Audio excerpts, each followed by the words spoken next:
खोल के सुन लो, अगर तुमने ये काम किया तो बहन की डोली बाद में जाएगी, पहले तुम्हारी लाश घर से निकल जाएगी। समझ गए?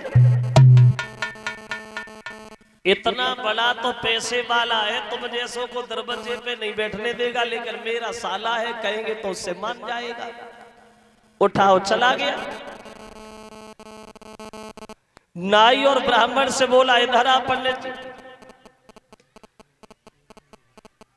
तुम तो जानते हो हमारे साले साहब कितने बड़े पैसे वाले।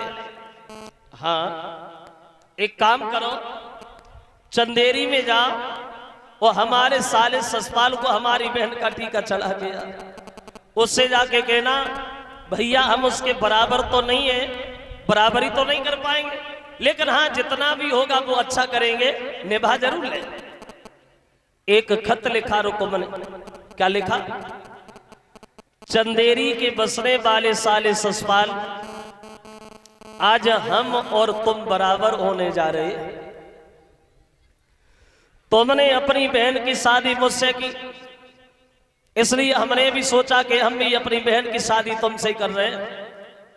लेकिन एक बात ध्यान रखना, हमारे पिताजी कन्हैया का नाम ज्यादा ले रहे हैं। अगर कन्हैया घर में आ गया, हो सकता है विवाद हो जाए, लड़ाई हो जाए, इसलिए पूरी तैयारी से आना। और भी कुछ लिखा उसने खत में, क्या लिखा,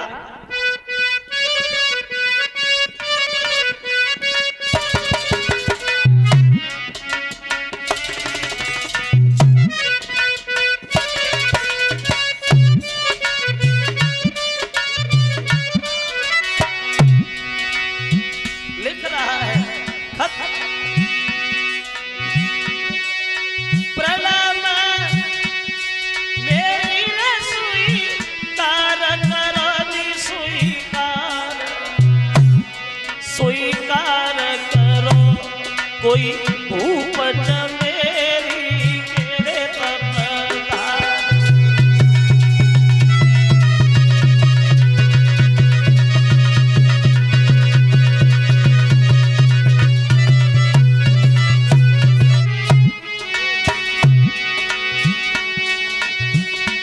अरे और कसू मेरे पास नहीं रे, मेरे पास एक बेना दे रे शरण तुम्हारा।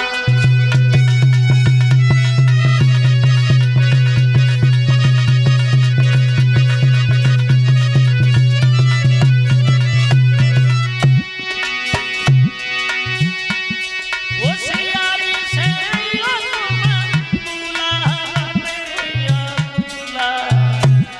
जा आइए मथुरा पूरे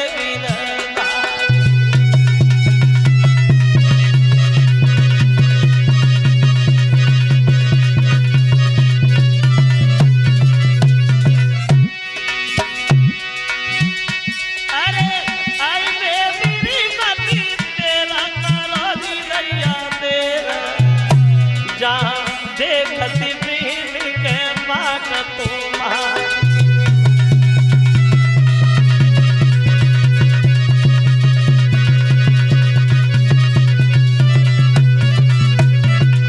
साफ शब्दों में लिख दिया, फौज लेके आना, बात होशियारी से आना, क्योंकि अगर कन्हैया आ गया तो लड़ाई हो सकती है, विवाद हो सकता है, इसलिए पूरी तैयारी से आना।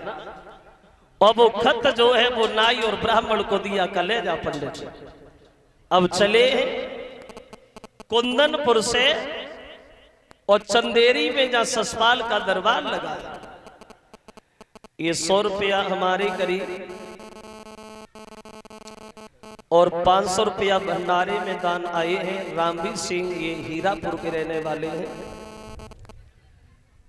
और 100 रुपया से जो सम्मानित कर रहे हैं श्रीमान रामनाथ सिंह, ये मनोरा के रहने वाले हैं।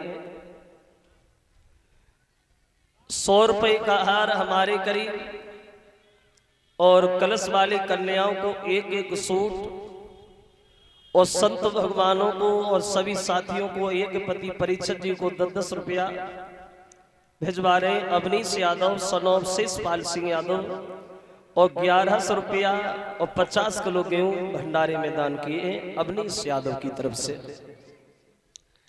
अब नाई वो ब्राह्मण चले कुंदनपुर से चंदेरी में पहुंच गए, जहां ससपाल का दरबार लगा। तो ससपाल ने देखा पंडित जी किधर से आए? तो बोले हम कुंदनपुर से आए, तुम्हारे बहनोई ने हमें भेजा है ससपाल, हम तुम्हें एक बात बताना चाहते। तुम्हारे बहनोई अपनी बहन रुक्मिणी के लिए तुम्हें चुना है, अर्थात रुक्मिणी से शादी करने के लिए। इसमें तुम्हारा क्या विचार है ससपाल? और जो ससपाल ने जब बात सुनी कि रुक्मिणी से शादी, बहनोई की बहन से शादी, मेरी बहन की नंद से शादी, और तुम मुझसे पूछना मेरा विचार। अरे पंडित जी, मेरा विचार तो यह है कि भगवान करे हमारे जैसे बहनों सबकाओं को मिले, हम तैयार, एकदम तैयार। लेकिन जब खत खोला, कन्हैया का नाम पड़ा, तो उसका दिल दबने लगा कि पंडित जी इसमें ये क्या लिख दिया, कन्हैया आएगा, और जब कन्हैया आएगा तो शादी कैसे होगी? फिर मन में विचार किया क्यों नहीं होगी। जो हमारे बेनोई ने शादी की तारीख लिख के खत में भेजी, हम उस तारीख को जाएंगे ही नहीं। 10-15 दिन पहले जाएंगे, शादी करके लौटे आएंगे, बाद में कन्हैया आएगा, चला जाएगा। पंडित जी हम तैयार। बोले बहुत बढ़िया। अपने मौसी कल का दंत वक्र को इशारा दिया, भैया तुम फांस सजा। अब दंत वक्र इधर फांस सजाने लगा है। कैसी फांस सजी है ससपाल की, देखिए। तो सजे सूर्य सामंत और पीरा बलबंतैला दे मन में, और कंधा पे धनुष और पालते गातन में।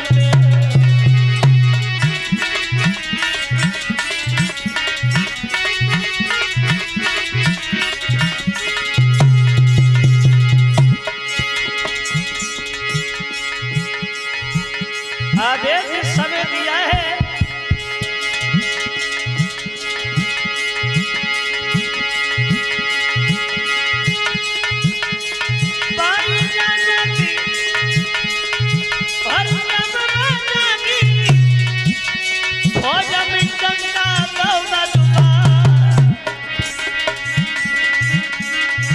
और पहले नकारे के लाजत खन छतरी फांद की भय तैयार।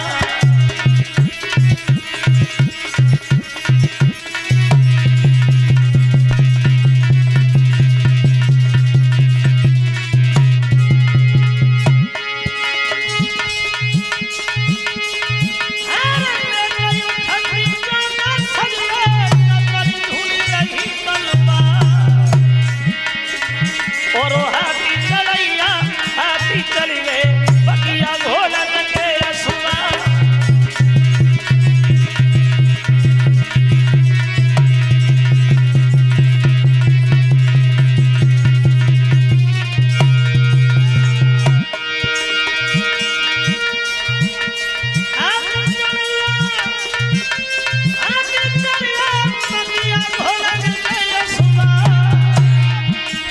बहुत दिना से हो गई, बजी है कुंदनपुर तलवार।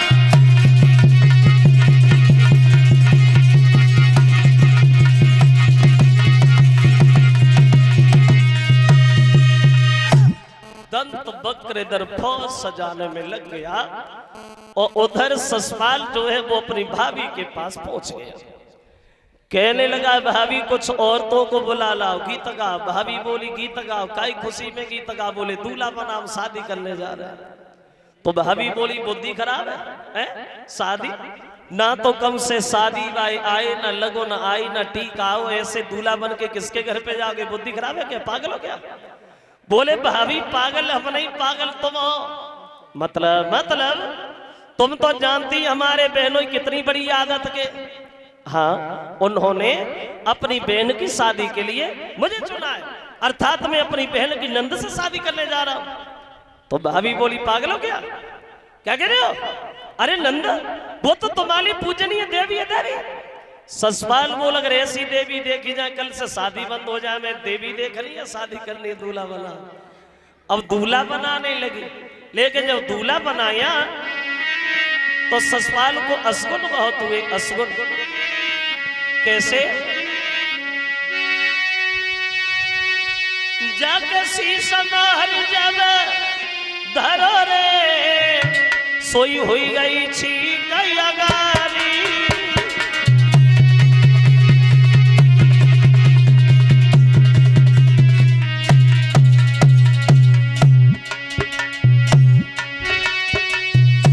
पटा सरप को पाओ रे पटक लग गई भारी। असगुन होने लगे, सर पे मोहर रखा, ठीक हो गई। पटा से पैर फिसल गया, गिरे गए। और जैसे ससपाल गिरे तो एक लड़की गीत गाना तो भूल गई, बीच में ही हंसना शुरू हो गई। और जब लड़की को हंसता हुआ देखा तो ससपाल को क्रोध आ गया। ए लड़की क्यों हंसी? अरे गिर गए तो क्या हुआ? बहादुर लोग तो ऐसे ही गिरते रहते, तू गीत गा। देख क्या रही है मुंह की तरफ, जल्दी जल्दी गा।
बनाया तो ऐसे असगुन बहुत हुए। असगुन तो असगुनों को देख करके भाभी समझाने लगी, मान जा ससपाल, हमने ये सुना है कि मां द्वारकाधीश कन्हैया भी शादी करने आ रहे हैं, और हम ये अच्छी तरह से जानते हैं ससपाल, तुम कन्हैया से लड़के युद्ध में नहीं जीत पाओगे, इसलिए बदनामी ना करा, तुम किसी और लड़की से शादी कर लेना। ससपाल बोलो, भाभी तुमने देखी नहीं, हमने देखी, हमारी बहन की नंद है, इतनी तो सुंदर है, इतनी तो सुंदर है, अंधेरे में बैठा लो तो दीपक जलाने की जरूरत नहीं पड़ती, दूर से चमक जाती है। क्या लाएंगे तो देखती रह जाओ। दूल्हा बन गया, दूल्हा बनने में कोई कमी तो नहीं है। तो एक लड़की ने मोह की तरफ देखा तो बोली, कमी तो कुछ नहीं है ससपाल, सर पे मोहर भी है, कंगन भी हाथ में है, लेकिन लगता है अभी एक कमी रह गई है, काजल नहीं लगा है। तो भाभी बगिया के दौर पड़ो, कभी छोड़ दी तुमने? अब मुंह की तरफ देख रही हो, जाओ जल्दी जाओ काजल लेके आओ, देर हो रही है। अब भाभी काजल लगा रही है, समझा ही रही है, मान जा मत जा, लेकिन नहीं मान रहा। तो काजल लागी दीना, अब हुआ के नैना दिखाई दो बट्टा, ओ कचौठारी गाय रही तरे माँ चाहे बितरिया, कछु गीत गा रही, कछु हंस रही। तो भाभी बोली, दूध हरे देव मोर उतारे नहीं, उचारे धरो नाई गट्टा, बांधोई दूल्हा ये कनारे परे वो रट्टा, बांधोई दूल्हा ये कनारे परे वो रट्टा, इसलिए ना मिली है बारू की मिली प्यारी है, घट जावेगी शान तुम्हारी है।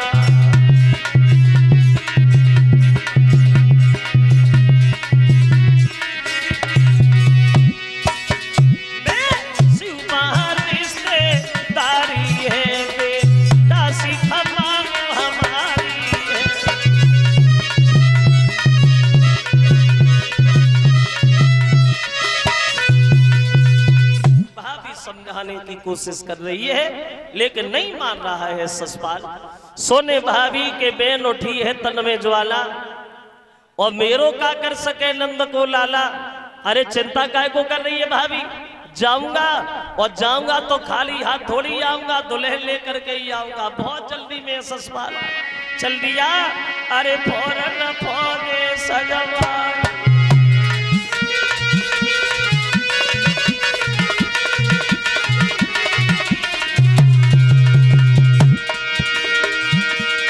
देखिए चली है बारात,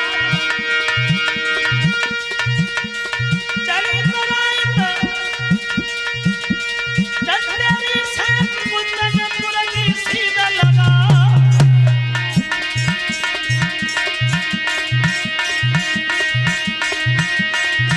और उधारी लश्कर है राजा को, चौदी सनैया धिरिया छा।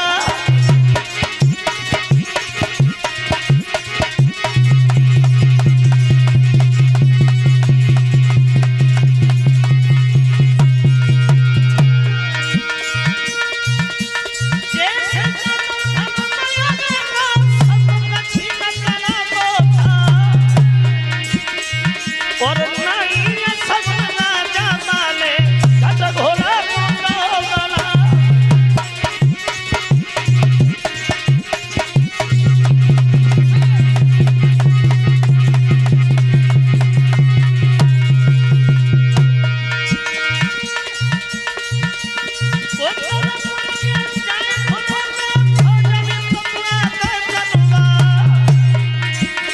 कुंदनपुर की हर रेती में मारी फौज दिखा।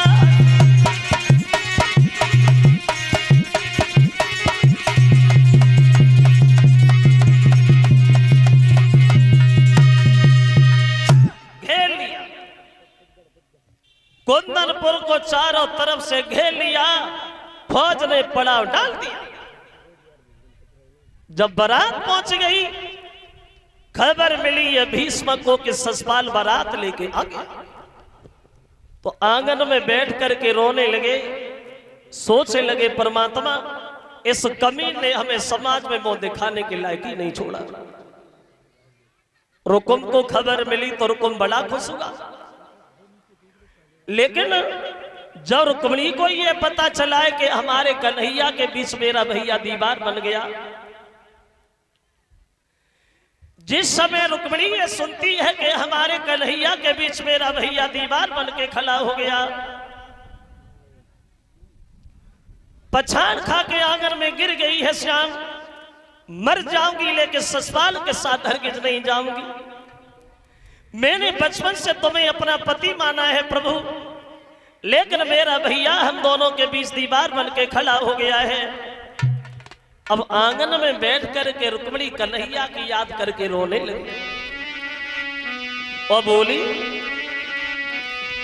के दीनन हितकारी श्याम ओ कन्हैया तुम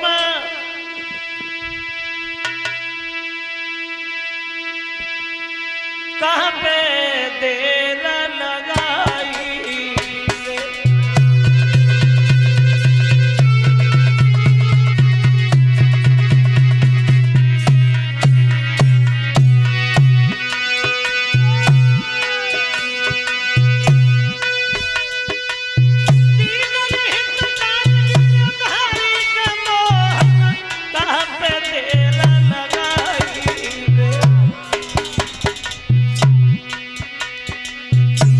भैया के साले ने शाम मेरो नगर मेरे लो आई रे।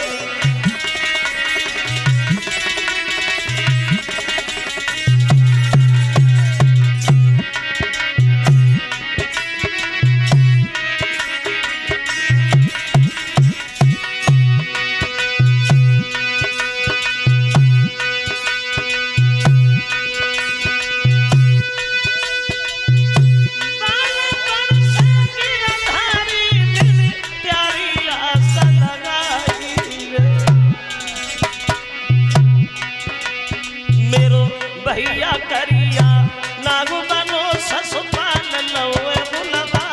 बोली कहां देखा है? तो जवाब दिया है पंडित जी मैंने उन्हें खूब देखा है। कहां देखा है? तो बोली कि मैंने सपने में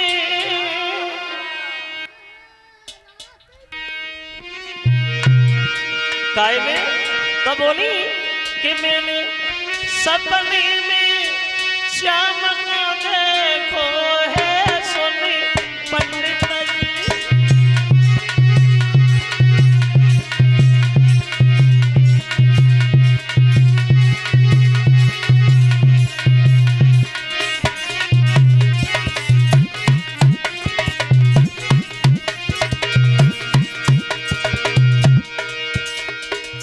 सपने पंडित जी बोले चलो कोई बात नहीं देखो है या तो बात हो गई है। बोले बात हो गई कहा भाई? तो बोली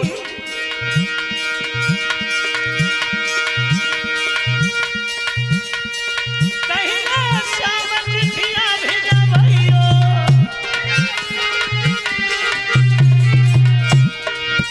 और मामी भेजे हमें भैयो। पंडित जी कोले जावे मेरो संदेशो है सुनी पंडित जी।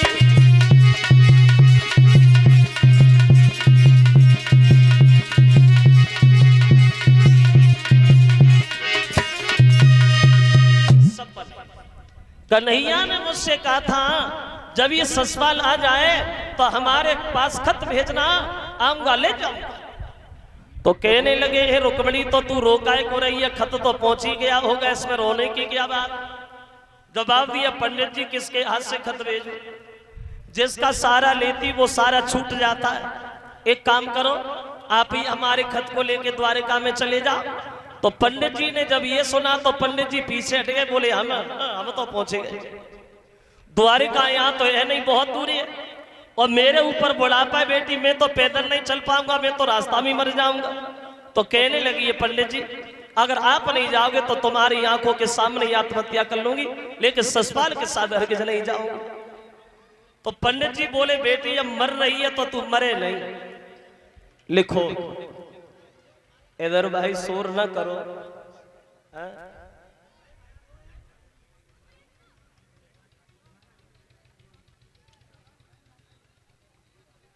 पहुंच गए तो पहुंच गए और ना पहुंच गए तो पहुंच गए, रास्ता में मर गए फिर भी तेरी खबर हो जाएगी, चिंता न कर। लिख दे। और रुक्मिणी भगवान कन्हैया को खत लिखने लगी आंगन में। श्याम सुंदर मैंने बचपन से तुम्हें अपना पति माना है घनश्याम, मैंने हमेशा से तुम्हारी पूजा की है मुरलीधर, लेकिन मेरा भैया हम दोनों के बीच दीवार बन गया है। अब आंगन में कन्हैया को खत लिखने लगी है और बोली अरे खत लिखे रुकी मिली नारी ओ अब सुधी ले लो बंसी मारे।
साफ शब्दों में खत में लिख दिया श्याम अगर तुम न आओगे तो यहाँ रुक्मिणी की लाश भी तुम्हें देखने को नहीं मिलेगी। और वो खत जो है वो बूढ़े से ब्राह्मण को दिया, कर ले जाओ। अब चले हैं बूढ़े से पंडित जी कुंदनपुर से चंदेर जो इधर द्वारिका के लिए।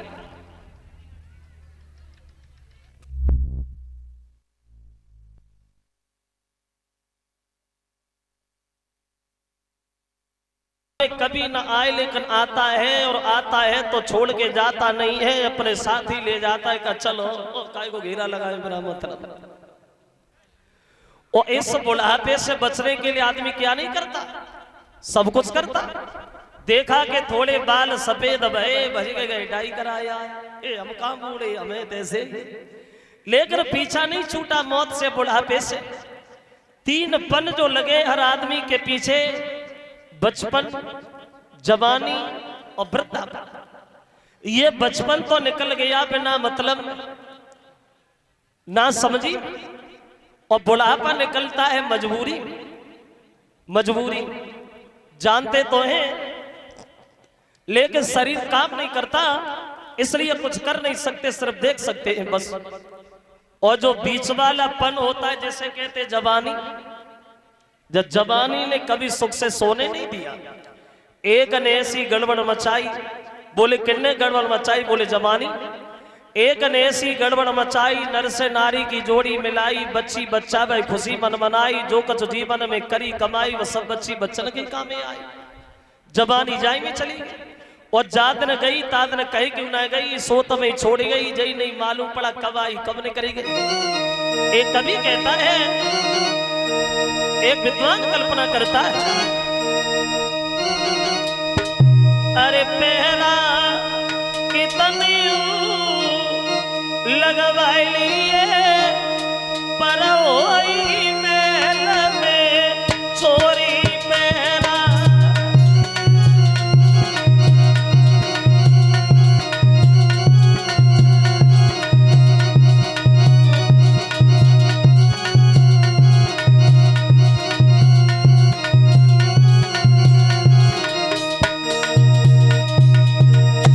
जरा गौर करें, शीश महल के नौकर बने, दसई छिकाई नहीं मोरी और रामा।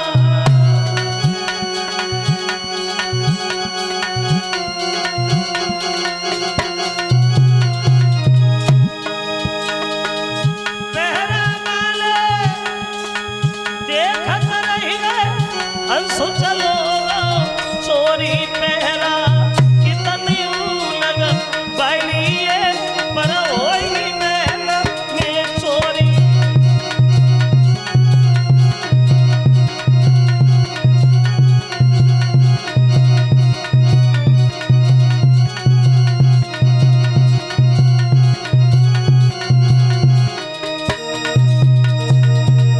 उसके बाद शीश पकड़ी जाकी मैया रोवे, पैर पकड़ी जाकी गोरी और रामा।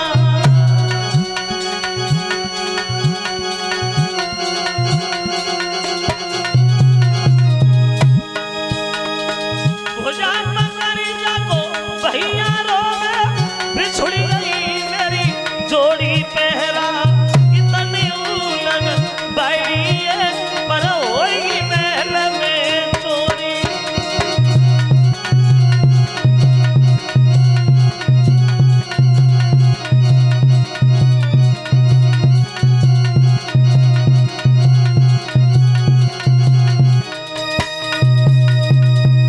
बूढ़े से पंडित जी से पैदल नहीं चला गया, तो कन्हैया ने देखा कि चिट्ठी ला रहे थे पंडित जी, तो रास्ता में सो गए। योग माया द्वारा उन्हें उठवाया और द्वारिका में सोते सोते लिटवा लिया।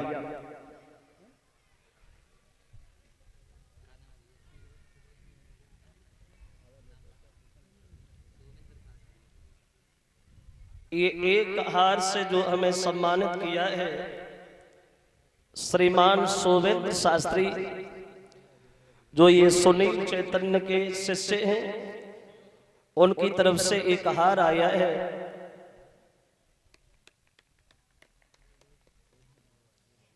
कामना करते हैं भगवान बचपन में थोड़े नटखट ज्यादा रहे, एक काम करो तो भैया से जाके मिलना, कहना कि मैं जा रहा हूं, तब हम कोई ना कोई उपाय निकाल लें।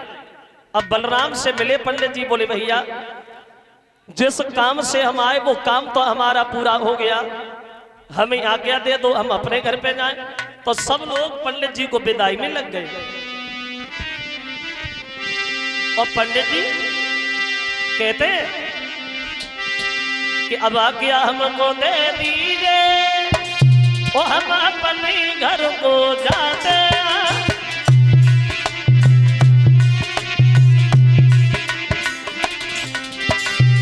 बोले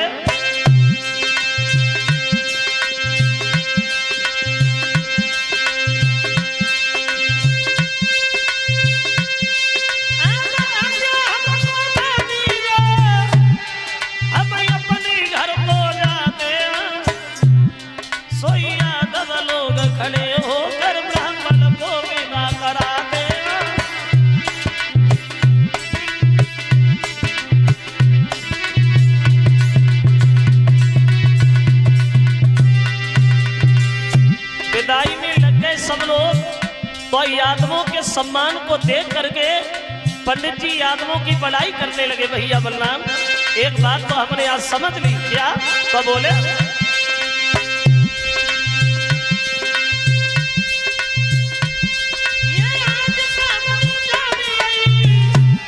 यदुवंशी श्रेष्ठ कहते, कोई आज तलक यादव कुल में कोई द्वेष नजर नहीं आते।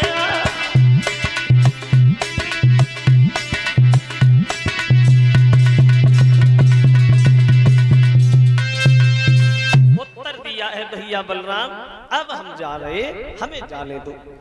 सब लोग विदाई में लग गए तो पंडित जी दरवाजे पे पहुंच पाए तो कन्हैया ने सारा दे दिया। तो पंडित जी बहुत तेज अपना खांसना शुरू हो गए और जब खांसना शुरू हो गए तो बलराम बोले क्यों भैया? पंडित दौड़ा आता है मुर्गी की शिकायत है, हत्या लगवाओगे क्या? कन्हैया बोले भैया बुढ़ापा, अगर आपकी आज्ञा हो तो पंडित जी को थोड़ी दूर हम छोड़ दें। बोले हाँ हाँ जाओ, जल्दी जाओ, लेकिन जल्दी आना, रास्ता में ठहरना नहीं कहीं। अब कन्हैया ने पंडित जी को रथ पे बिठाया और चल दिए। कुंदनपुर से पहले रथ जाके खड़ा कर लिया एक मंदिर पे गांव से बाहर और पूछने लगे पंडित जी ये फौजे किन की है? ससपाल की। इसका मतलब ये है कि ससपाल पूरी तैयारी से आया, मैं अकेला आया, मैं लड़ नहीं पाऊंगा, मैं तो जा रहा हूं। कहने लगे श्याम लड़की मर जाएगी लेकिन ससपाल के साथ हरगिज नहीं जाएगी। लड़की मर जाएगी ससपाल के साथ नहीं जाएगी तो मैं क्या करूं? अरे मैं मर जाऊं। एक काम करो पंडित, अगर अकेले में हमें कहीं मिला दो तो लिए तो जाएंगे, लड़ नहीं पाएंगे। तो पंडित जी बोले सुनो श्याम, अगर अकेले की बात कर रहे हो तो तुम इस मंदिर पे खड़े हो जाओ और पूजा करने के बहाने हम रुक्मिणी को भेज रहे मंदिर पे, रथ में बिठालना, चले जाना। कहो कैसी रही? भगवान बोले बहुत बढ़िया। अब भगवान इंतजार में मंदिर पे, रुक्मिणी घर पे। जो रुक्मिणी ने पंडित जी को देखा तो भाग करके सामने खड़ी हो गई। बोले ब्राह्मण देव क्या श्याम आ गए? कितने हाथी आए हैं, कितनी फौजें आई हैं, कितने लोग हमें लेने आए? पंडित जी बोले चुप रहा, हाथी घोड़ा फौजे अकेलो आओ, सो सपा मरो सो धरो है। अबे तक हमने देखो ना है, तो पहली बार देखो तो सपा डाम जैसो ड्राम धरो है। क्या देख लिया कन्हैया में? अरे ससपाल देखने में सुंदर तो लगता ही है ना। बोली पंडित जी आप समझ नहीं पाए। क्या नहीं समझ पाए? तो रुक्मिणी बोली ब्राह्मण देव बात ये है, आपको एक बात नहीं पता। क्या? तब बोले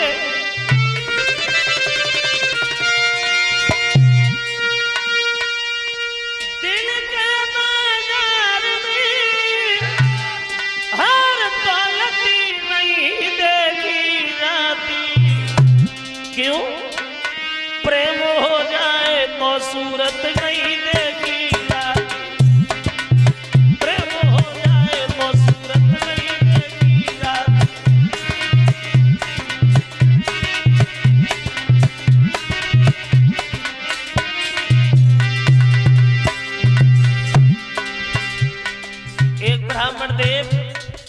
आपको एक बात नहीं पता क्या? तो बोले प्रेमी लोग इसी प्रण पे जिया करते हैं, प्रेम के नाम पर जो प्राण दिया करते हैं, क्या बुरा करते हैं जो प्रेम में दिल देते हैं, अपने प्रेमी को भला क्या न दिया करते। क्यों हृदय को चीर के कानों से सिया करते हैं।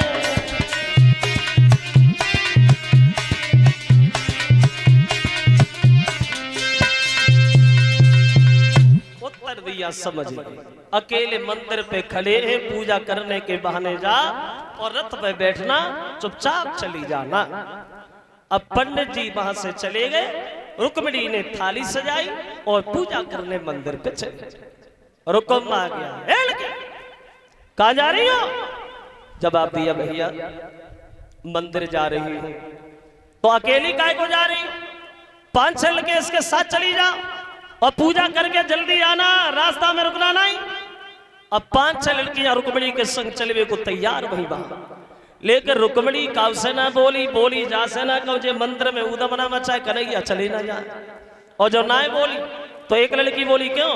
पहले जब खूब बातें करो करते थी, अब कुछ बोली नहीं रही। दूसरी बोली चुप रहा, बराए तना आई था घमंड में चढ़ गई पति मत बोले का करना। जो 5-6 लड़की आत्मा देखी, भगवान सोचने लगे बाहर पंडित हमारे एक बोलाई, उन्हें लाइन लगाई दे। अब जहां में जय समझ में नहीं आ रही कि रुक्मिणी कौन सी, और जय बात रुक्मिणी सोचने लगी कहीं हमारे धोखेगा दूसरी को ना दल ले जा। और जोन से हाथ में कंगन बंद हो रहे भाई, हाथ उठाए के पूछने लगी बहन जे फौजे के लगी है ससपाल, जो आत्मा कंगन देखो समझ गए हाँ ये ही है, इन्हीं की शादी है। इशारा दिया अपने करीब बुला ली, इधर आ। और रुक्मिणी आगे बढ़ी और भगवान से पूछे लगी आपके सर पे क्या है? मोर को मुकुट, कमर में बंसी, बजाते हो? हाँ हाँ तो बजा दीजिए। नहीं बजाऊंगा। क्यों? बोले जो आज हमने बजाई बसुरिया, जे चारों ओर दुश्मन लगे सब टोट डालेंगे बसुरिया। हाँ बिना मतलब के काम नहीं। बोली तो ने दिखाई दे। अब कन्हैया ने बंसी नीचे को लटकाई, रुक्मिणी ने हाथ ऊपर किया, बंसी तो झोली में डाली, रुक्मिणी का हाथ पकड़ लिया, उठा के रथ पे बैठा लिया, रथ लेके चल दिए। और जो रथ तो चल तो वो देखो वे संग की बिटरियां भाजी, गिरती जाए भजती जाए, पछाड़ खा के आंगन में गिर। रुकम आ गए, लड़की रुक्मिणी कहाँ है? एक बोली भैया तुमने मंदिर में भेजा था ना, वहां पता नहीं कौन खड़ा था, रुक्मिणी का हाथ पकड़ा, उठा के रथ पे बैठा लिया, रथ लेके चला गया। दूसरी बोली ले गो सो ठीक ले गो, हम तो जब सोचे मरे जा तो न की पता न कब की सल रहे, उनने ने को आना कानी ना करी, उली को बैठ गई चुपचाप। रुकुम बोला जानता हूं मेरी बहन को ले जाने वाला कौन है, लेकिन ये बात किसी के कानों कान भनक नहीं पड़नी चाहिए। हम अभी गए और अभी आए, फौज लेकर के चारों तरफ से घेर लिया, चिल्लाने लगा दही माखन को लूट लूट के खाने वाले वाला, ये औरतों को चुराने का धंधा कब से शुरू कर दिया तूने?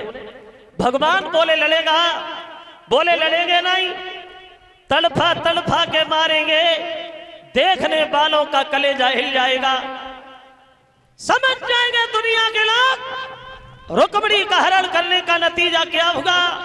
अरे रथ से नीचे आप,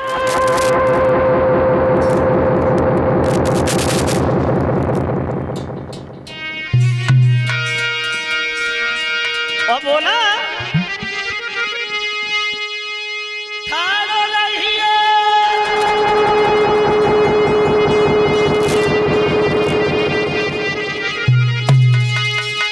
ठाड़ो रहिए, कृष्ण मुरारी रे ठाड़ो रहिए,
कूद पड़े भगवान, घमासानित हुआ है रुकुम में ओ कन्हैया। छाती पे बन बैठे तो रुक्मणी दोनों हाथ जोड़ के खड़ी हो गई, बोली महाराज मेरे भैया को ना मारो, अगर मेरा भैया मर गया तो मेरे साथ की सहेलियां हमें जिंदगी में जीने नहीं देगी, ताहने मारेगी। ऐसी शादी की जो भैया भी खा लिया, मेरे भैया को छोड़ दो। और हुकुम को छोड़ दिया, रथ के पीछे बांध करके चल दिए भगवान। इधर बलराम भागे हैं और कन्हैया से पूछने लगे क्यों श्याम ये लड़की किसकी ले आए तुम? जवाब दिया भैया मेरा दोस्त नहीं, इसी ने खत भेजा था। क्यों ऐसा तूने क्या किया? जवाब दिया भैया मेरा भैया मेरी शादी अपने साले से करा रहा था, इसलिए। बलराम बोले भैया तेरा शादी साले से, चिंता ना कर हम तेरे भैया कोई नहीं छोड़े। पीछे देखा के श्याम ये रस्से कौन है, किसे बांध लिया? भगवान बोले भैया यही तो साले साहब है, वो तो बहन ही बीच में आएगी ना, साले मसाले भरे के छोड़ते। बोले छोड़ दो, और हुकुम को छोड़ दिया। रुकुम भागा हुआ ससुराल से जाके मिला, खबर मिली है कि रुक्मिणी का हरण हो गया। फौज लेकर के चारों तरफ से घेर लिया। बोलिए दूसरा कौन है? जवाब दिया इसका बड़ा भाई बलराम। बोले कोई बात नहीं, दोनों को हाथी से को चलवा दो और छीनो लड़की को।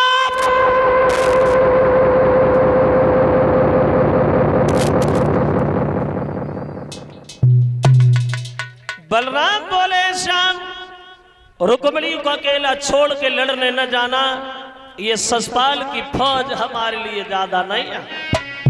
अब हुआ ऐसा, ससपाल और बलराम भी फिर डट के भाई लड़ाई।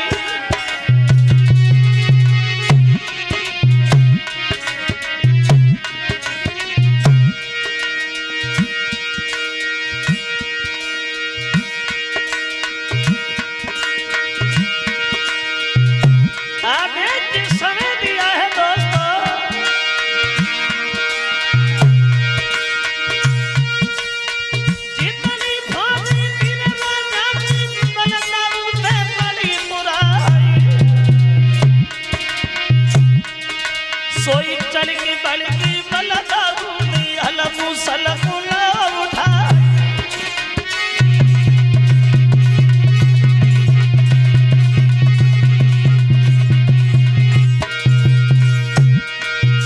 वो दशा बनी है महा।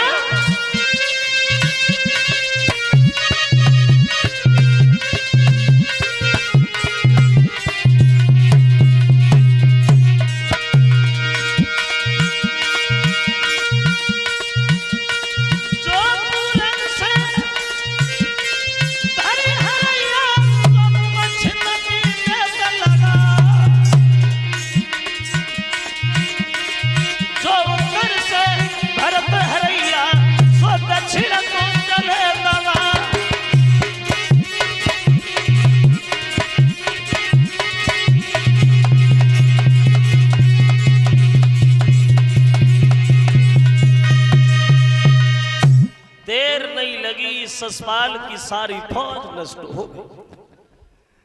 पीठ दिखा के ससपाल भाग गया और इधर रुकुम जो है ये शर्म के कारण घर पे नहीं गया।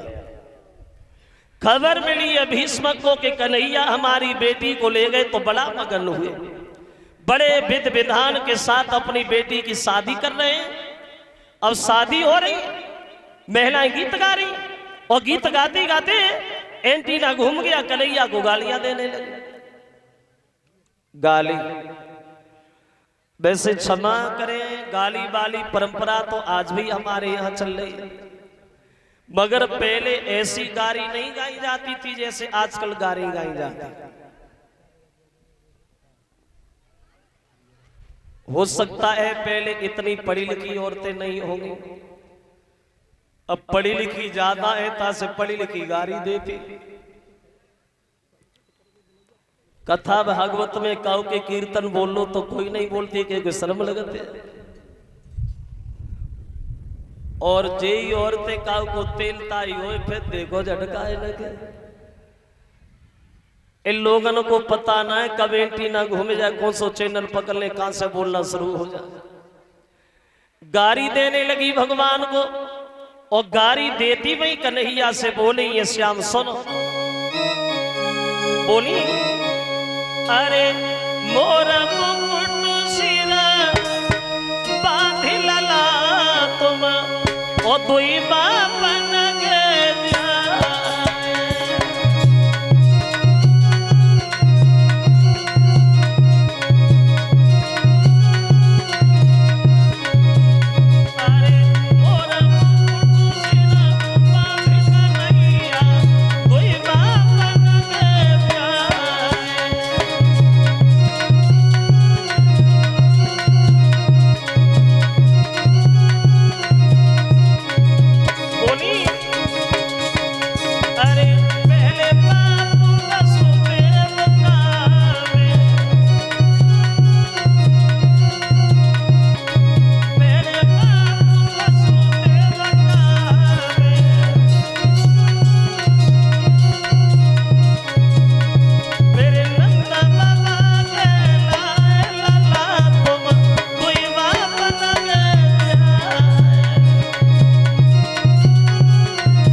बड़ा हंसी खुशी के साथ भगवान का हुआ है रुक्मिणी के साथ में। पहली शादी रुक्मिणी से हुई भगवान की। बताया है सुखदेव ने, सुनो महाराज, उसी द्वारिका में दो भाई और रहते थे, सत्राजित और प्रसेनजित। ये सत्राजित भगवान सूर्य का बहुत बड़ा पुजारी थे।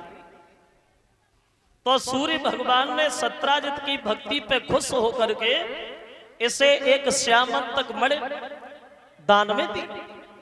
और ये मणि रोजाना सुबह को सोना उगलती थी और सूर्य की तरह ही चमकती थी। तो एक दिन सत्राजित का छोटा भाई प्रसेन मणि को लेके गया है शिकार खेलने वन में। तो शिकार खेलते समय इस प्रसेन को एक शेर ने मार डाला और मणि मुंह में दबा के जंगल में भाग गया। जंगल में जामंत जी रहते थे, तो जामंत ने शेर को मार दिया और वो मणि लेकर के अपने गुफा में चले गए। मन में सोचा कि थोड़ा प्रकाश ही होता रहेगा। अब सत्राजित का भाई प्रसेन घर नहीं आया।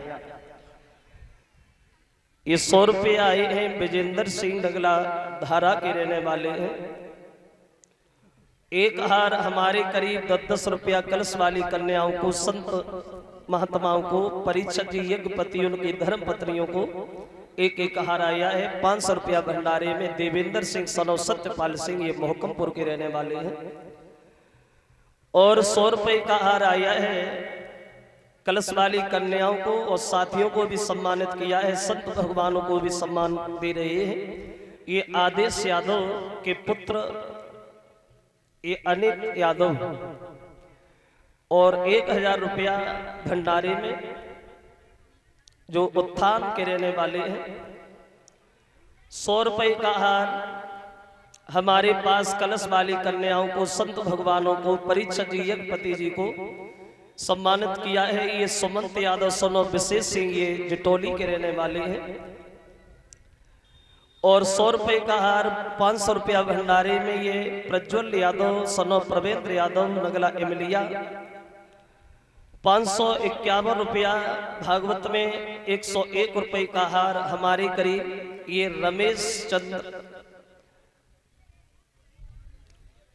और जयकेश की तरफ से एक हार आया है।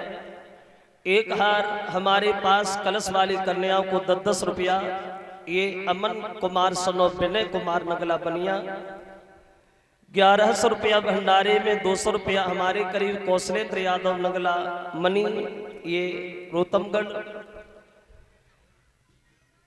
एक सौल कलश वाली कन्याओं को एक हार हमारे पास राजा यादव सनो कैलाश यादव, और एक हार आया है कैलाश जी की तरफ से 20-20 रुपया साथियों को, और 20-20 रुपया ये सभी साथियों को राजा की तरफ से और कैलाश की तरफ से, ये जावड़ा की रहने वाले हैं।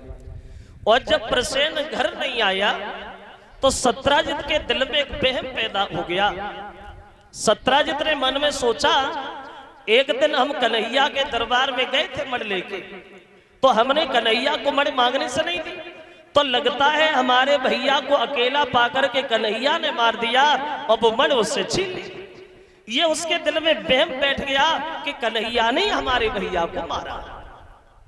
तो एक दिन उनकी पत्नी पूछने लगी, महाराज प्रसेन जब से गए हैं तब से लौट के नहीं आए, पता नहीं कहां चले गए। तो सत्राजित बोले, हमें पता तो है लेकिन हम तुम्हें नहीं बताएंगे। क्यों क्यों नहीं बताओगे? क्या हम आपकी पत्नी नहीं है? बोले इसलिए तो हम तुम्हें नहीं बताएंगे कि तुम मेरी पत्नी हो। मतलब ये है, अगर समाज में सम्मान चाहो, समाज में अगर तुम्हें इज्जत प्यारी है तो ये कुछ बातें हमेशा याद रखना। बोले सुनो, अगर समाज में तुम्हें जरा भी सम्मान अच्छा लगता है तो ये बातें जरूर ध्यान रखना। बोले अपने घर की झंझट में और कोई बच्चा बुलाना ठीक नहीं, और चुगलखोर यदि पिटे कहीं पर उसे बचाना ठीक नहीं।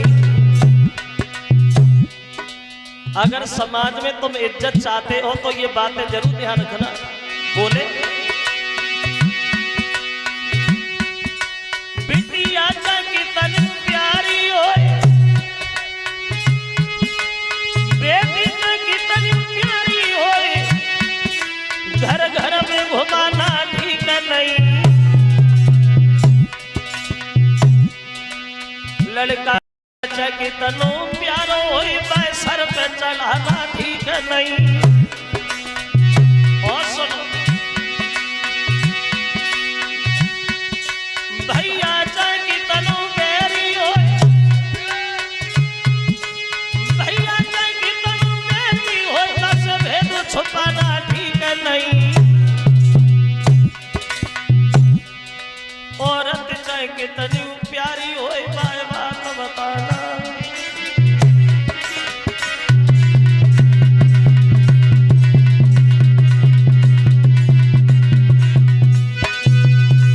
अगर समाज में तुम सम्मान चाहते तो ये बातें जरूर ध्यान रखना। भैया चाहे कितनो बेरी हो, बात से भेद छुपाना ठीक नहीं। औरत चाहे कितनी प्यारी हो, बात बताना ठीक नहीं। क्यों? औरत कितनी बेद्वान सही, और ये लक्षण सब पे आता है। औरत के पेट में बात की क्या, और पानी भी नहीं समाता है। औरतों के पेट में बात नहीं रुकती। अगर जे कोई बात सुन ले तो ले चाचे से कहीं ना लेती, तो ले ना रोटी अच्छी लगे ना नींद ही आए।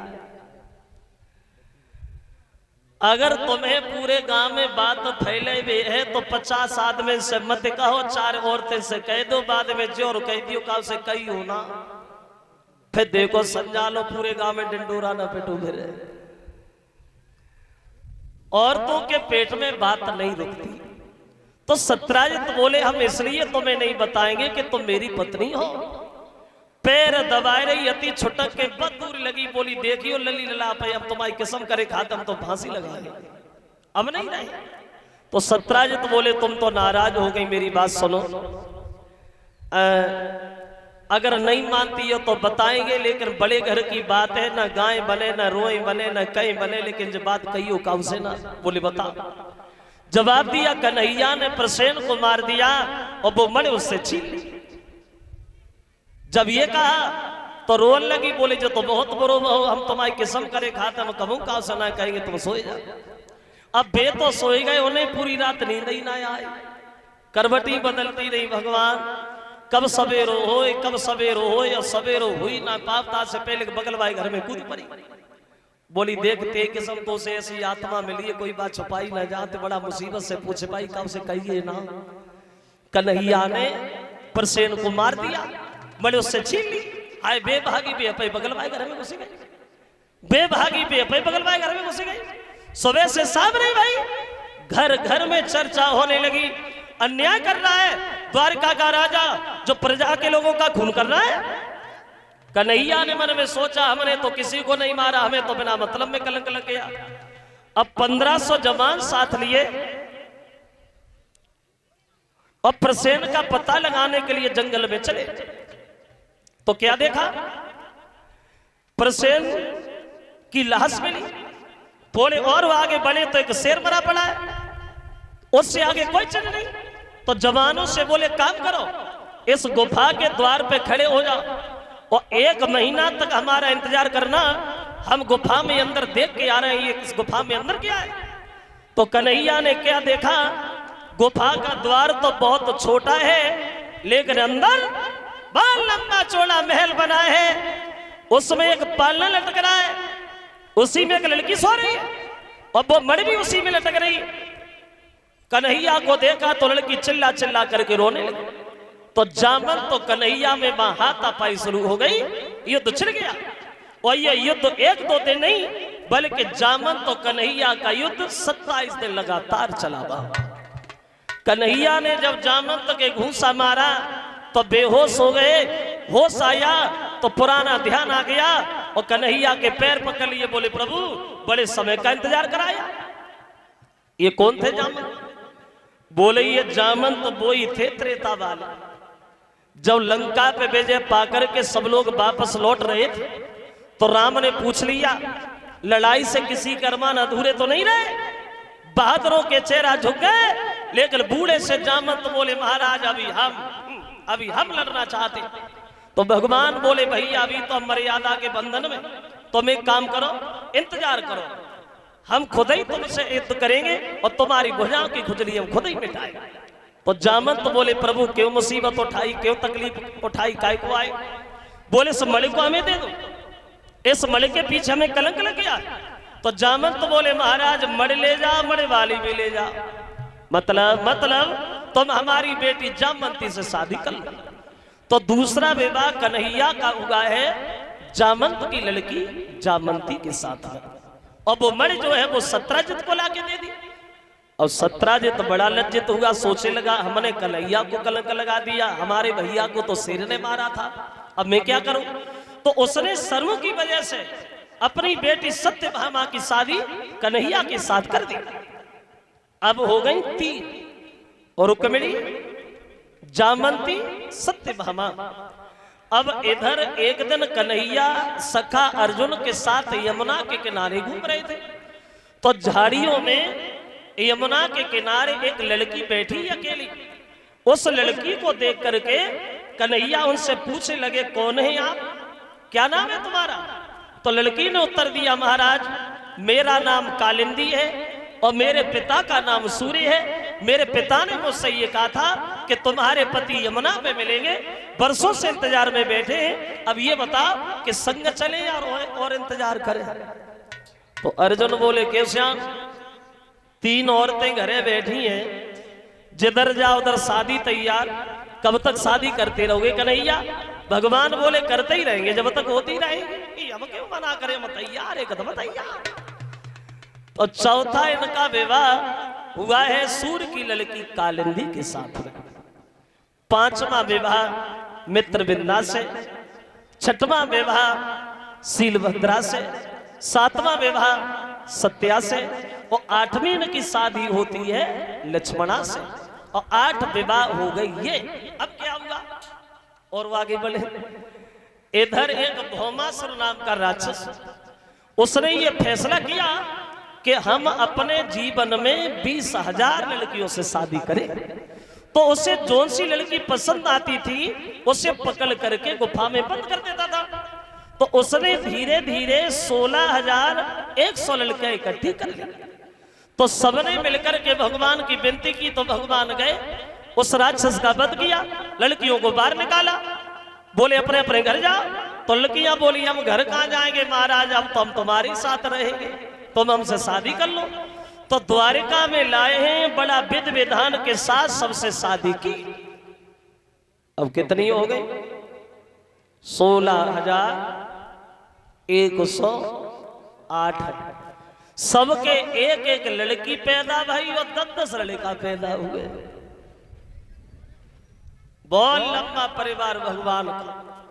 कितने लड़का हुए? 1,61,080 और 16,108 औरतें और इतनी घर में लड़कियां। लगा अंदाज के गांव बसत हुए तब। आज के नरों से एक नारी नाय समारी जाते। कितना अंतर है, कितना फर्क है। आज के नरों से एक नारी नाय समारी जाती और उमे श्याम सुंदर के 16,108 नारी है। और लक्षण अवतारी के यहीं से प्रकट होता, क्योंकि इतने उपे श्याम सुंदर बाल ब्रह्मचारी है। 16,108 ही नहीं बल्कि 16,109.5 डेढ़ अभी और बाकी है। सबसे पहली पत्नी का नाम था राधा। ये गर्ग संहिता का प्रमाण है। भांडीर वन में शादी हुई थी। बचपन में ब्रह्मा जी ने कन्यादान लिया था और आधी कुब्जा को बताया जाता है। ये कुल मिलाकर के 16,109 रानियां थी भगवान की। बोलिए भक्तवत्सल भगवान की। इस तरह से विवाह हुई। अब देखें थोड़ी देर कृष्ण और सुदामा के बारे में। मित्रता की मिसाल है सुदामा, जो गुरसांदीपन के यहाँ कन्हैया के साथ विद्या अध्ययन कर रहे थे। बड़े भक्त थे सुदामा, मित्र थे सुदामा और कन्हैया सुदामा में प्रेम भी बहुत था। प्रेम प्रेम ये 2.5 अक्षर प्रेम के प्रेमी से न छूटे। प्रेम। और एक बात हम आपको बताएं, अगर तुम्हारा किसी से प्रेम हो जाए और उस प्रेम को ज्यादा दिन निभाना चाहते हो, टिकाना चाहते हो, तो 3 चीजें हमेशा याद रखना। 3 बाधा होती है प्रेम के बीच में। 3 बाधा कौन सी? ये प्रेम ऐसी चीज है, ना ये बेचा जाता है ना खरीदा जाता है। ये कुदरत की ऐसी देन है, अकस्मात हो ही जाता है। किसी से भी हो जाए प्रेम है। 3 बातें हमेशा याद रखना। 2-3 कर दे अलग, मतलब लालच दाम। मतलब लालच दाम। 2-3 कर दे अलग, मतलब लालच दाम। और 2 सतबादी जब मिले बस दोस्ती उसका नाम। अगर हम तुमसे किसी मतलब से प्रेम कर रहे हैं तो प्रेम थोड़ी। अगर किसी लालच से प्रेम कर रहे हैं वो भी प्रेम नहीं है। और सुदामा तो एक दिन लालच में ही पड़ी गई। ये 101 रुपया आए हैं अंश बहादुरपुर और 101 रुपया छोटे लाल। ये छोटे लाला डीलर, ये भी बहादुरपुर के रहने वाले हैं। और 501 रुपया भंडारे में आए हैं अंशु, ये बहादुरपुर के हैं। 100 रुपया हमारे करीब ये मनोज कुमार सनोव हरि सिंह गांव मेहमदपुरा के रहने वाले। एक दिन गुरुमाता ने जवाब दिया है, इतना ईंधन नहीं है जो हम लोग सुबह को हवन भी कर ले, क्या करोगे लाला? तो कन्हैया बोले मैया इसमें चिंता वाली बात किया है। सुदामा भैया को लिए जा रहा हूं, जंगल से लकड़ियां तोड़े ला रहा हूं। तो चलते समय गुरुमाता ने सुदामा को थोड़े से चना पोटरी में बांधे और एक बात कही, लाला भूख लगे तो तुम दोनों भाई मिलकर चल लेना। इस 100 रुपए का हार हमारे पास और साथियों को 10-10 रुपया, संतों को, कलश वाली कन्याओं को 50-50 रुपया, एक पति परीक्षक जी को 1-1 हार। ये ईसु यादव सनो अवधेश यादव ग्राम महमूदपुरा 1100 रुपया भंडारे में आए हैं। ये कृपाल सिंह सनो, ये एवन सिंह जो महमूदपुरा सतवीर की माँ जी को भी सम्मानित किया है और भंडारे में 1100 रुपया दान दिए हैं भक्तों। लेकिन जब चले कृष्ण और सुदामा, विधि का विधान कुछ अलग था। लकड़ी लाने में इन्हें मगर हो गई शाम, तो पानी भी पलने लगा, वे लौट न पाए श्याम। माह का महीना, सर्दी पड़ रही है, पानी बरस रहा है। घिर गए दोनों भाई जंगल में। सुदामा को भूख लगी तो बोई चना निकाल के चबने को तैयार हो गया वह। और जब सुदामा चना चबने लगे तो कन्हैया बोले,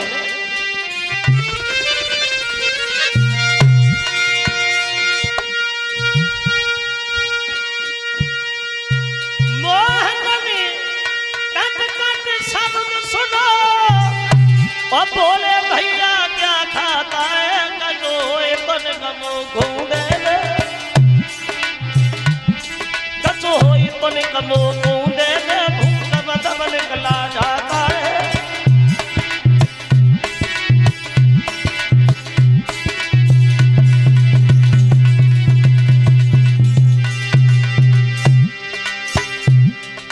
क्या खा रहे हो? कुछ तो खा रहे। हाँ, तो सुदामा झूठ बोले गए, नहीं नहीं श्याम खा नहीं रहा हूं। कपटी बोला क्या रंग है, दांतों को शीत सताता है, इसलिए तुझे खाने जैसा, इसलिए तुझे खाने जैसा ये कटकट शब्द सुनाता है।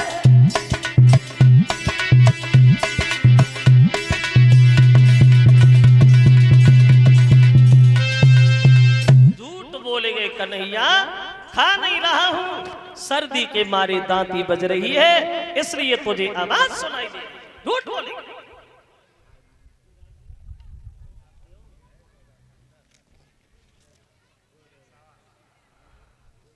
झूठ बोले। ये हार आया है यीशु की तरफ से। ये 110 रुपए का हार 10-10 रुपया साथियों को। प्रेम कुमार बेटा सौरभ यादव, ये महमूदपुरा, और 100 रुपए का हार 1100 रुपया भंडारे में। यशवीर सिंह फूफा जी, ये महमूदपुरा के रहने वाले हैं। झूठ बोले। कुछ लोग ये बताते हैं कि कन्हैया ने सुदामा को श्राप दिया कि तुम निर्धन हो जाओ, लेकिन एक विद्वान ये कहता है ऐसा कुछ भी नहीं कहा भगवान। चुपचाप लौटे आए और जब चुपचाप लौटे आए, गुरुमाता ने पूछा श्याम तुझे इसने कुछ दिया? बोले नहीं मां। तो गुरुमाता ने ये जरूर कहा था, सुदामा फंस गए तुम वो चुंगल में। जो गुरु से कपट और मित्र से चोरी करता है उसकी आत्मा को कभी शांति नहीं मिलती। गुरु से कपट, मित्र से चोरी, और चाहे होए निर्धन चाहे होए कोढ़ी, 64 दिन विद्या सीखी। अब कन्हैया अपने घर चले और सुदामा अपने घर चले। लेकिन चलते समय कन्हैया ने सुदामा से एक बात कही है, भैया कोई मुसीबत आए,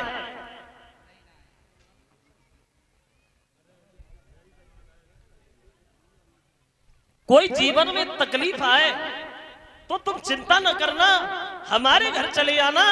क्योंकि कन्हैया समझ गए सुदामा को श्राप लग गया। और कन्हैया अपने घर गए, सुदामा अपने घर आए। सुदामा जब घर आए तो किस्मत ने पलटा खा लिया। देखिए सुदामा की जिस समय शादी हुई है श्रोता बंधुओं, पतिव्रता पत्नी घर में आई, लेकिन किस्मत बदली गई। दिन प्रतिदिन सुदामा गरीबी के दलदल में दबते ही चली गई। एक श्राप बस विप्र को और पड़ी मांगनी भीख, और एक कपट ने कर दिया उन्हें लाख से लीख। एक झूठ बोला सुदामा ने जीवन में, भीख मांगनी पड़ी, गरीब हो गए सुदामा। और भगवान न करे कि गरीबी कभी किसी के ऊपर आए।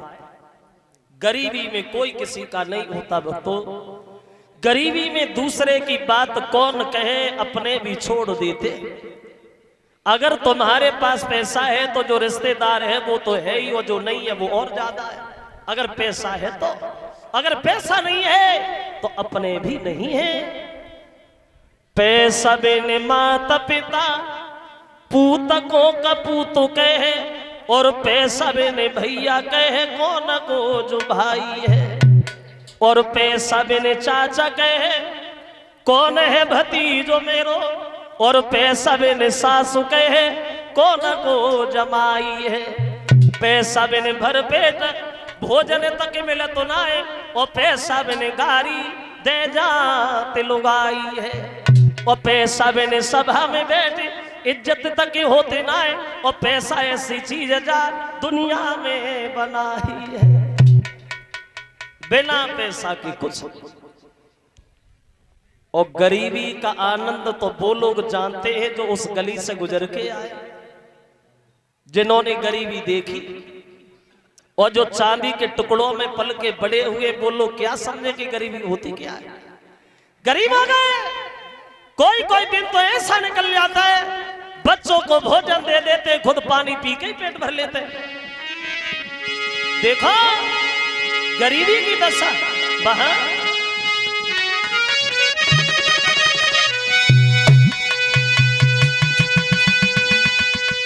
तो दिन भर बेचारे मार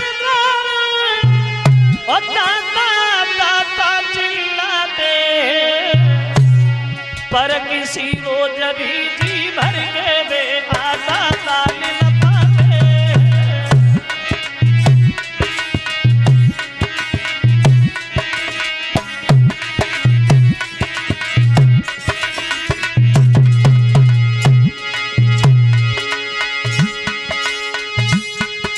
जो कथा मिले तो नमक नहीं, जो कथा मिले तो नमक नहीं, जो नमक मिले तो मठा नहीं।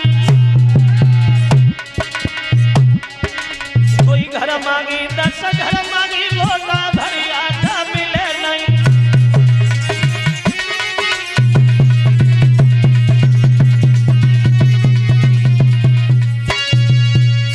गरीब हो गए सुदामा। एक दिन इनकी पत्नी इनसे पूछने लगी, महाराज दुखी तो वो लोग रहते जो पाप करते, और मैंने कभी कोई पाप नहीं किया, तो भगवान हमें इतना काय को सता रहा है प्रभु, इतना कमजोर काय को बना रहा है। तो सुदामा को पुराना ध्यान आ गया, बोली भामिनी इसमें दोष तुम्हारा नहीं, दोषी हम है। जो आज द्वारकाधीश बने बैठे हैं ये हमारे बचपन के मित्र हैं, हम एक ही गुरु के दोनों शिष्य हैं। लेकिन किस्मत की बात यह है, अपने अच्छे कर्मों से वो राजा बन गए और मैं बेकारी बन गया। पुराना ध्यान आ गया और सुदामा पुराना ध्यान करके रोने लगे। ए भामिनी करके पुरानी याद सुदामा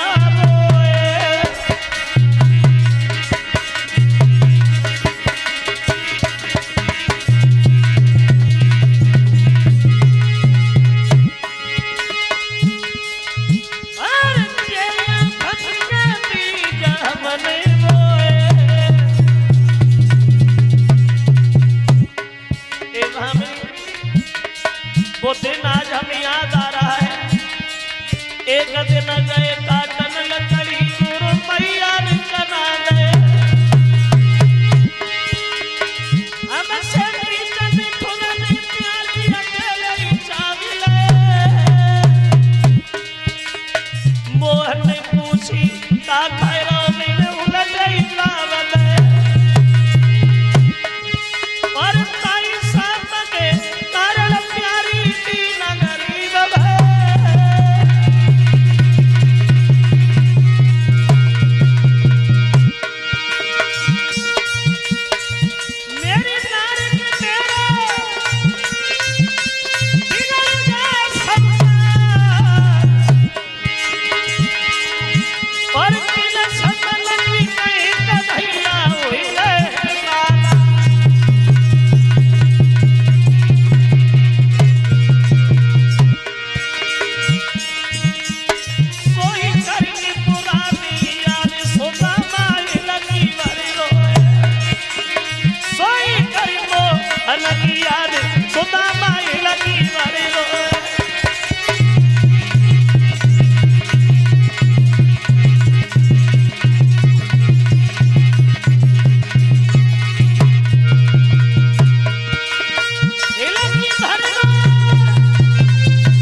करके सुदामा रोने लगे।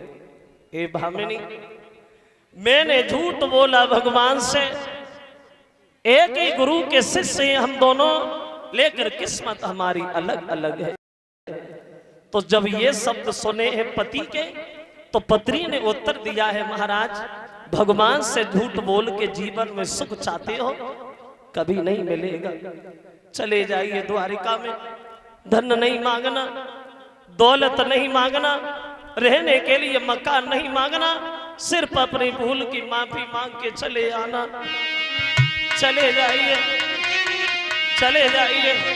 अब बोली समझाती भामिनी नारी, और मेरे पिया का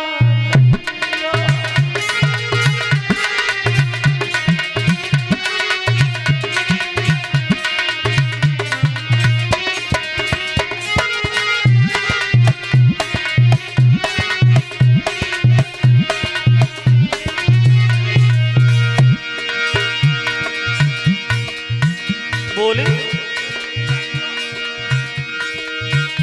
मेरे पिया द्वारिका जाइयो, मिल श्री प्रेम से आइयो।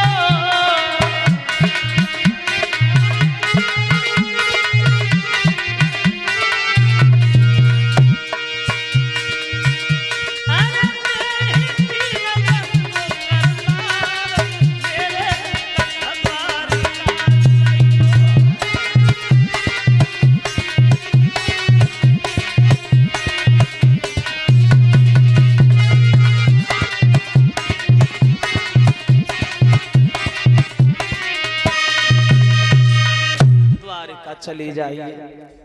धन नहीं मांगना, दौलत की हमें आवश्यकता नहीं है प्रभु।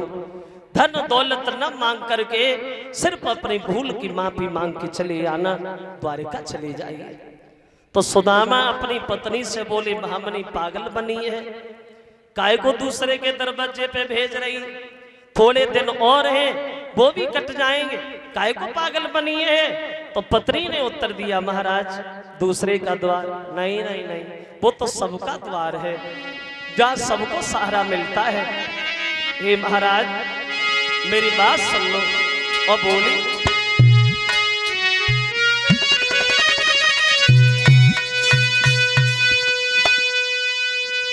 जब श्री कृष्ण से हितू सुने, अभी तो न कई बार पठाती, और जिन पे दुनिया की आशा है, और मैं तो उन पे आस लगाती।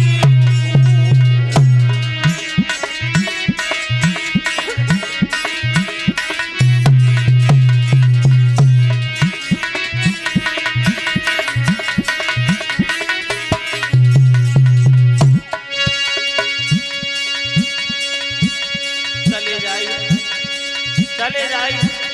तो सुदामा बोले, भामिनी चला जाऊंगा, लेकिन एक बात की चिंता मन में लगी है, काहे की? तो सुदामा बोले, भामिनी चिंता ये है,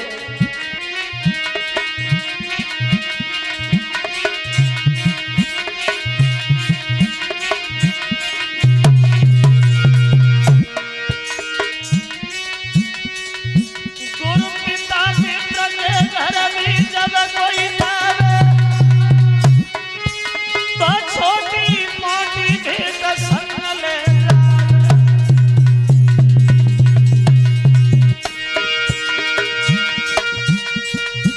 मेरी नारी भेंट बिना और हो रही है रानी।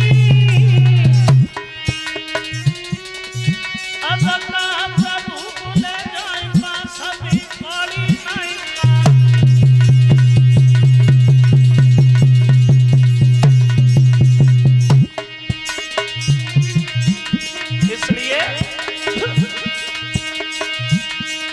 पता थोड़े ही दिन की पातरिया काटी से कटी वजह, थोड़े ही दिन की पातरिया काटी से कटी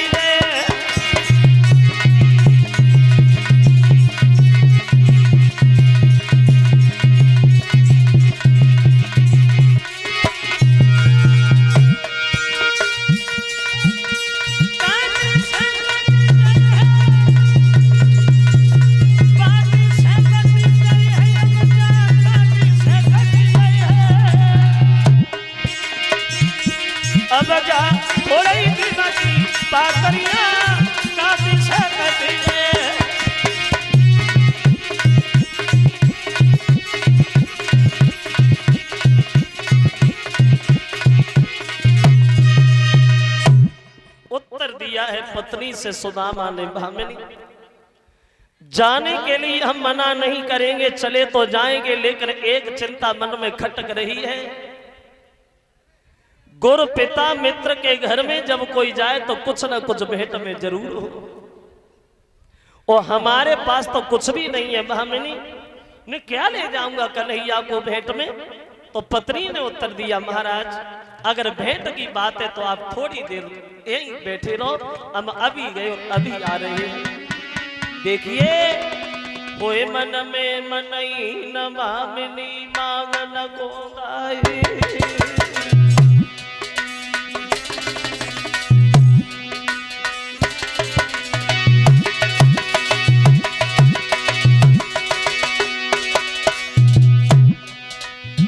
मन में मनई न भामिनी मांग न गोंधाई, और थोड़े से चावल लेके पत के जोरे आई रे, फटे से कपड़ा न बांध रहे, और विप्र सुदामा के हाथन में चावल तुरंत गए रे, इन्हें तुम्हारे ले जाइयो, और प्रेम पसी भगवान भेंट तुम न कोई पकड़ाइयो रे, इन्हें ले जाइयो।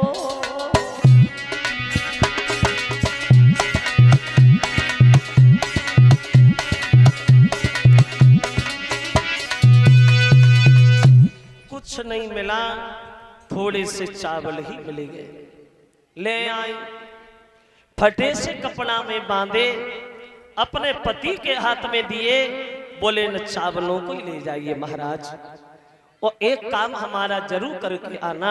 क्या? तो चलते समय भामिनी ने उत्तर दिया, प्रभु एक काम हमारा ये जरूर करना। क्या? तो बोली कि मेरी मोहन से नमस्ते कहियो, ओ ओने संगई बुलाए ले आइयो, मेरी श्याम सोना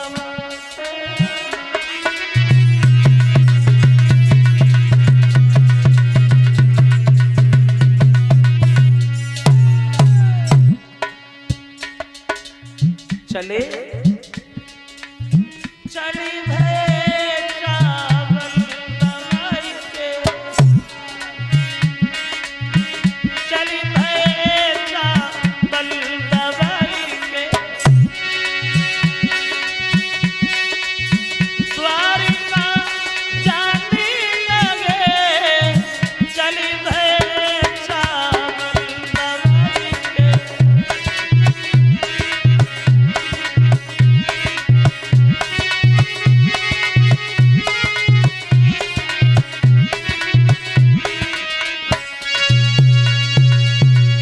चले सुदामा अपने बचपन के मित्र कन्हैया से मिलने के लिए। चावल की पोटरी काख में है और धीरे धीरे आगे बढ़ रहे हैं। विचार आ रहा है मन में, बचपन में साथ साथ खेले, आज फिर दर्शन होंगे श्याम सुंदर।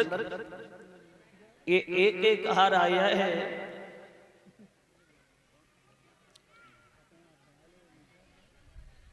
मेघ सिंह और श्यामपाल सिंह सोरा 1100 रुपया भंडारे में दान आए हैं। 10-10 रुपया कलश वाली कन्याओं को, संतों को और सभी साथियों को। 100 रुपये का हार एक पति परिषद जी और उनकी धर्म पत्नी दोनों के लिए, और एक हार हमारे करीब आया है, ये सतवीर जी की माता जी को भी एक हार भेंट कर रहे हैं श्यामपाल सिंह सोरा। 100 रुपये आए हैं। 1100 रुपया भंडारे में किशनपाल सिंह नगला ढक के रहने वाले हैं। एक बोरी गेहूं 1100 रुपया, एक हार 20-20 रुपया संतों को भेंट कर रहे हैं, और 20-20 रुपया सभी मान पक्ष की बेटियों को, और एक 100 कलश वाली कन्याओं को दुष्यंत देवकांत सनोव ईश्वरदास, ये महमूदपुर के रहने वाले हैं।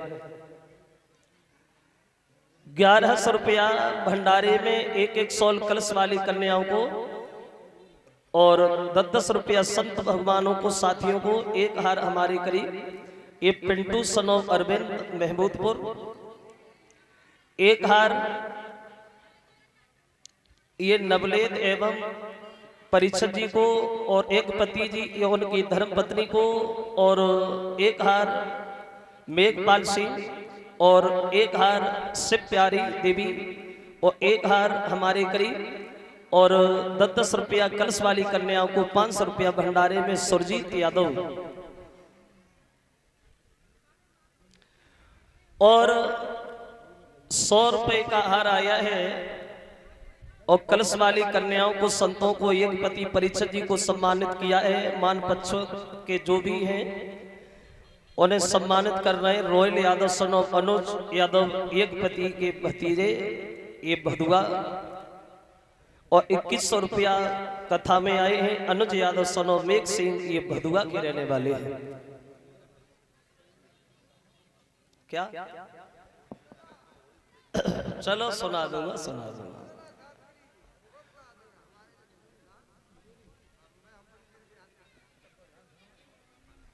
ये 500 रुपया भंडारे में आए हैं और 100 रुपया हमें भेंट कर रहे हैं श्रीमान रामेश्वर, ये गितारी महमूदपुरा के रहने वाले हैं। लिखा है आपकी कथा सुनकर खुश होकर के 101 रुपया हम दे रहे हैं। कामना करेंगे भगवान दीर्घ आयु देता रहे। खैर अभी सुना रहा हूं, एक पति जी थोड़ा इंतजार करिए। कह रहे एक होली सुना दीजिए, एक पति जी कह रहे एक होली सुना दीजिए। चलो सुना दूंगा, अभी थोड़ी देर, थोड़ी कथा आगे बढ़ाऊं, सुना दूंगा। अभी इंतजार करो, इंतजार बहुत जरूरी है, थोड़े इंतजार का। अब चले हैं सुदामा, क्या दशा है, क्या वेशभूषा है। देखिए पाए बिमाई फटी विप्र के और नंगे पाए न भाए। और चलते चलते आज सुदामा एक महान वन में आए। अरे पेड़ तले गए बैठे सुदामा, गोविंद के गुण गाए। और को द्वारो छोड़ कन्हैया तेरे ही द्वारे आए।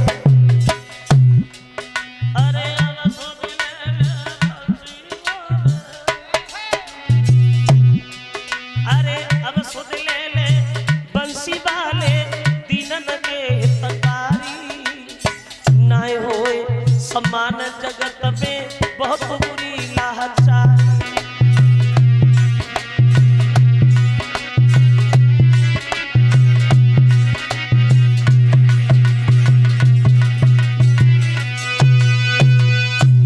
सुदामा अपने बचपन के मित्र श्याम से मिलने धीरे धीरे धीरे धीरे पहुंच गए द्वारिका में। तो एक पहरेदार से सुदामा की भेंट भई और बोले भैया अपने महाराज से जाके कहो कि तुम्हारे बचपन के मित्र सुदामा मिलने आए।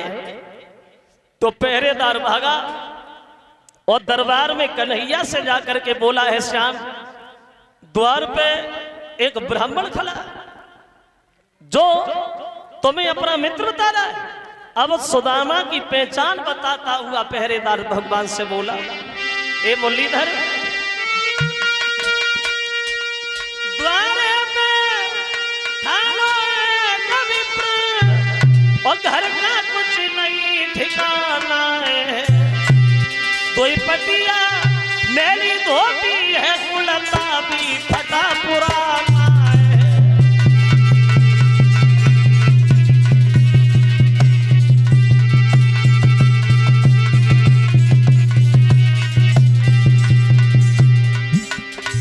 बोला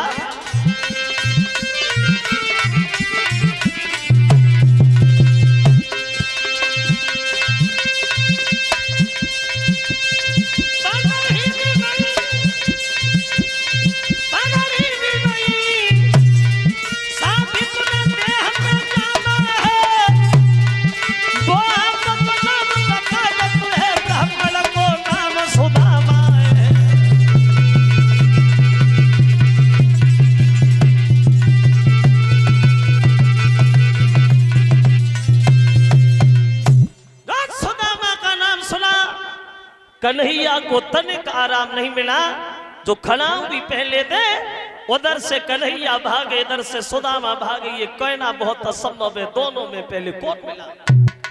जेठ भरनी भगवान ने मित्र की और गद्दी पे सिंहासन पे बैठा लिया, लेकिन सुदामा की दशा देख करके कन्हैया की आंखों से आंसू छलके आए, रोने।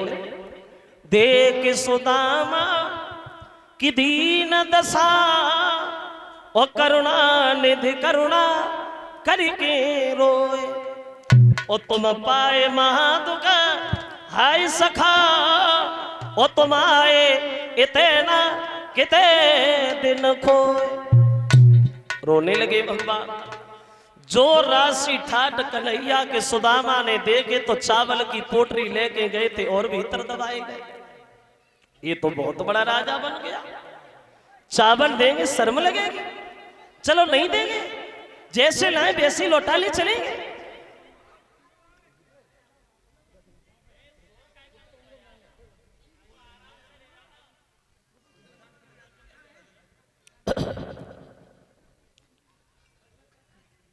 चावल नहीं देंगे, लाए वैसे ही लौटा ले चलो।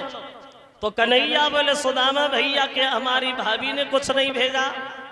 बोले क्या रखा है तेरे भाभी के पास जो भेज दे? भोजन तो मिलता नहीं, भेजने की बात कर रहा है, कुछ भी तो नहीं है।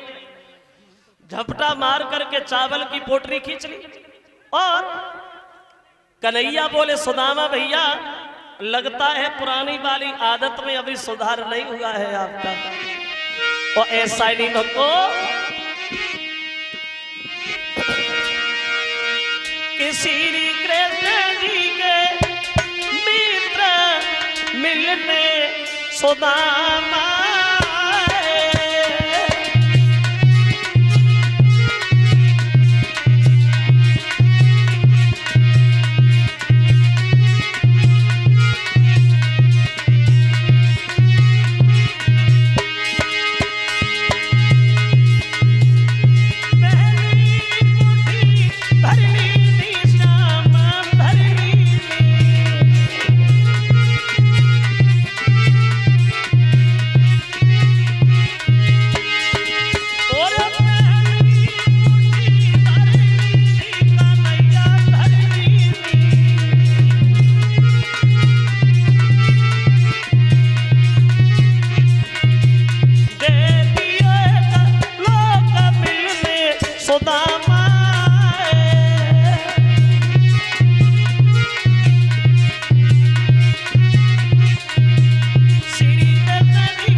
जो माता बहने चावल लेके आई हो वो एक एक करके आए, चावल चलाएं, अपनी जगह पे बैठ जाएं। लाई हो तो और न लाई हो तो अपनी जगह पे ही बैठी रहे।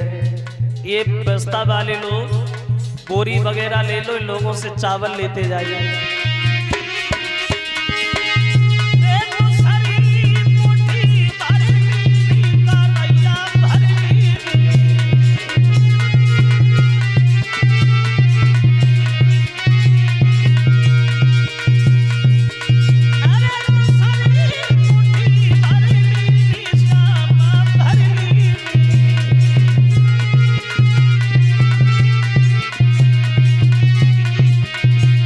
देवी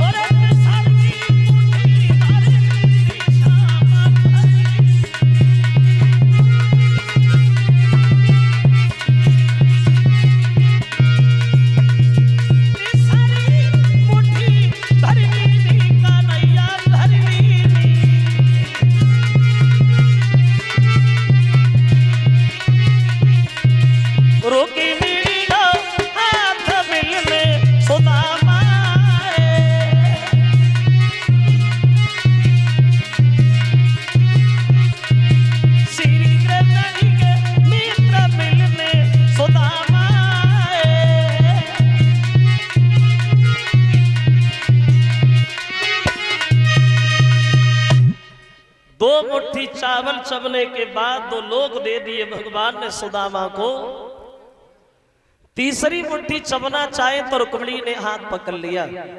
रुकिए महाराज, एक भिखारी को तीनों लोगों का राजा बना के खुद भीख मांगने की इच्छा हो रही है, तो भगवान बोले रुक्मिणी तुमने तो रस में विष ही घोल दिया, हमने क्या नहीं किया भक्तों के लिए। बोले करो, लेकिन सोच समझ के तो करो। और सुदामा को कुछ खबर नहीं हमें कुछ मिला है या नहीं मिला। सुदामा बोले भैया अब तो हम जाएंगे, कुछ घर पे इंतजाम नहीं करके आए हैं, फिर आएंगे तब रुकेंगे। सुदामा जब चलवे को तैयार भये तो 16,108 औरतें सुदामा को विदा करे में आई। और जो लंबी भीड़ औरतन की देख के सुदामा सोचने लगे, बोले क्यों कन्हैया जी औरतें के गांव से इकट्ठी करी है? बोले सब हम आई है। जवाब दिया कि ले तो कितनी? बोले ज्यादा थोड़ी है, 16,108 ही तो है। सुदामा सोचने लगे हम तो एक ही माँ दुखी है, पता नहीं कैसे खवाई ले तो है। फिर सोचा बड़ा परिवार, अगर चलते समय 5-5 रुपया भी दक्षिणा में सबने दे दिए तो ढेर लग जाएगा, गरीबी दूर। अब सुदामा जब चले तो रुक्मिणी जी आई, बोले भैया अब की बार आओ तो भाभी को भी साथ लाना। नमस्ते। सुदामा हाथनी की तरफ देखत रहे, उन्हें कछू ना दो। जामंती आई, बोले भैया अब की बार बच्चों को भी ले आना। नमस्ते। मारी गुस्सा के मैं सुदामा झुझलाएंगे, दक्षिणा में चवन्नी ना बिना मतलब की नमस्ते। श्याम अगर ऐसे नमस्ते करवे को बैठे रहे तो 2.5-3 महीना लगेंगे, तू हमें जान दे। बोले ठीक है। अब गांव से बाहर आए के कन्हैया ने सुदामा को फूल भेंट में पकड़ाओ और एक बात कही भैया फिर घूम जाना। अब कन्हैया लौटे आए, लेकिन फूल को देख के सुदामा झुझलाए गए। जब फूल को ओढ़े बिछाए खाए घरे ले जाए, हम जाको करेगा। हम तो पहले जानते थे हमें देगा क्या, दूसरे के घर में माकर खाए के तो बड़ो बहू पता नहीं कब को भूख हो रहे, 2-3 मुट्ठी चावल लाए, भी सब चबे लाए। बालापन के मित्र हो कहा दे शराब, और जो भगवान हमको दयो बस सोई लीजे आप। सुदामा ने जो सोची हम अपनी गरीबी दे रहे, लेकिन बेटी जो 2 लोग दिए थे भगवान ने वापस हो गए। अब इधर विश्वकर्मा को इशारा दिया, जा जैसे द्वारिकापुरी बनी है ऐसे ही रात ही रात में सुदामापुरी बना के तैयार करो। रात ही रात में बड़े सुंदर सुंदर महल बन के तैयार हो गए। सुदामा जब घर पे आए, घर पहचान नहीं पाए तो सुदामा दरवाजे पे बैठ कर